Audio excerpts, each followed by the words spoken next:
எதற்காகவும் விமர்சனம். அவர் என்ன மொபைல் வைத்திருக்கிறார், என்ன ஆடை அணிகிறார், எந்த ஆடை எப்படி அணிகிறார், வியாபாரத்தில் என்ன செய்கிறார், தனிப்பட்ட வாழ்வில் என்ன செய்கிறார், 2 வருடம் ஏன் அவர் இல்லை, அவருடைய குடும்ப வாழ்வில் என்ன பிரச்சனை, அவருடைய சொந்த வாழ்வில் என்ன பிரச்சனை, என்ன செய்தார், என்ன செய்து கொண்டிருக்கிறார். ஒவ்வொருவரும் எழுதக்கூடிய எழுத்துக்களை பார்க்கும் போது கொஞ்சம் கவலை வருகிறது. இந்த சமூகத்திற்காகவா நான் உழைத்தேன் என்று. இல்ல மாஷா அல்லாஹ், அல்லாஹ் பாதுகாத்தவர்களை தவிர.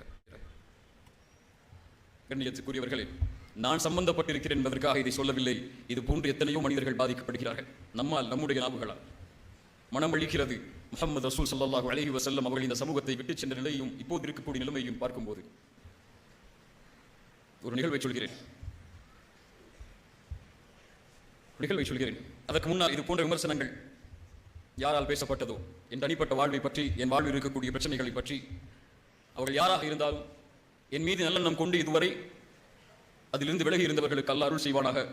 அதில் மூழ்கி அதில் பரப்பக்கூடிய காரியத்தில் ஈடுபட்டு பிறருக்கும் சந்தேகத்தை ஏற்படுத்தக்கூடிய நிகழ்வில் ஈடுபட்டவர்கள் எல்லாம் மன்னிப்பானாக.